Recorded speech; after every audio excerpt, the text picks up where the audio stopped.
তাপস রায় বলেছেন যে সুদীপ বন্দ্যোপাধ্যায় রাজনৈতিক ক্যারিয়ার অনেকদিন আগেই শেষ হয়ে গেছে। হ্যাঁ, সেটা তো ঘটনা। ও রাজনৈতিক ক্যারিয়ার অনেক কাল আগেই শেষ হয়ে গেছিল। তাপস রায় তো 2019-এ ক্যান্ডিডেট হতে চেয়েছিল, সিরিয়াসলি ক্যান্ডিডেট হতে চেয়েছিল। তখন তো তাপস রায়কে ক্যান্ডিডেট করা হয়নি,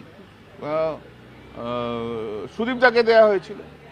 তো তার জন্য তাপস রায় বেরিয়ে চলে গেছিল। এবং 2024-এও একটা বড় প্রশ্ন উঠেছিল সুদীপ বন্দ্যোপাধ্যায়কে নিয়ে, যে ওকে ক্যান্ডিডেট করা হওয়া উচিত নয়। যথেষ্ট বয়স হয়ে গেছে, হাঁটতে চলতে পারে না।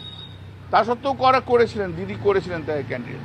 তো দিদি ও এমন একটা ক্যান্ডিডেট যে ও প্রথম থেকে সবাইকার সঙ্গে গদ্দারিটাই করে, গদ্দারিটা করতে ভালোবাসে।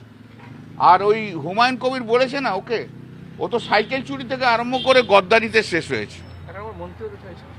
সে হোক, যা ইচ্ছে হোক, ও হবে কি কাকলি ঘোষ দস্তিদার হবে কি শতাব্দী রায় হবে, সেই নিয়ে মারপিট চলছে, চলুক না।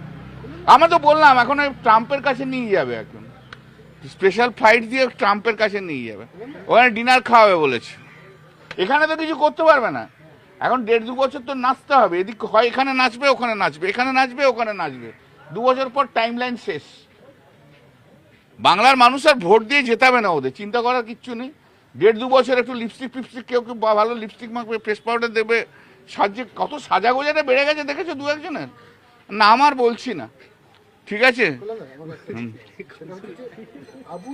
যে বলেছিল যে এই যে সায়নী ঘোষ কি একটা গালাগাল দিয়েছিল শুভেন্দু অধিকারীকে, বলেছিল ওর নাম করলেই সারাদিন খারাপ হয়ে যাবে, সেও চলে যাচ্ছে শুভেন্দু অধিকারীর কাছে। যে আর কি করবে, শুধু বলছে যে তো কোনো কাজ নেই, কনস্টিটুয়েন্সি ডেভেলপমেন্ট। আরে কনস্টিটুয়েন্সিটাই তো চিনলি না 2.5 বছরের, ভূগোলটাই তো জানলো না। এই যে খলিলুর রহমান, আবু তেহের, এরা যখন প্রধানমন্ত্রী সরাসরির সঙ্গে দেখা করেছে, আজকে শুভেন্দুর সঙ্গে দেখা করছে, প্রত্যেকবারই বলছে উন্নয়নের কথা। আরে কি উন্নয়নটা করবে সেটা? কখনো বলছে মসজিদ থেকে মাইক খোলা, কখনো বলছে ট্রাইব্যুনালের নাম বাদ করা, এইগুলো বলছে কারণ ওরা ভালো করে জানে। শোনো, ট্রাইব্যুনালটা সুপ্রিম কোর্ট ঠিক করে দিয়েছে, এটা নরেন্দ্র মোদীও ঠিক করতে পারবে না, আর এটাও ঠিক করতে পারবে না। অ্যাপিল যা ফাইল করার, তাদের জন্য সুপ্রিম কোর্ট 15 দিন টাইম দিয়েছিল সেই সময়। সেই টাইম কবে পেরিয়ে গেছে, সেই টাইম লাইন কেউ চেঞ্জ করতে পারবে না। এসব নাটক করছে, এই দুজনের নাম বলে না, এরা দুজন নাটক করছে খুব। ঢুকতে পারছে না মুর্শিদাবাদে। ভাই, সকাল থেকে আমার কাছে মুর্শিদাবাদে অনেক লোক এসেছিল, দাদা কবে যাবে করে। তো মুর্শিদাবাদে ঢুকতে পারছে না, বাড়ি থেকে বেরোতে পারছে না, অবস্থা ওদের খুব খারাপ। নিউজ ইউনাইটেড ইন্ডিয়া, খবর হবে শিরদাঁড়া সোজা রেখে।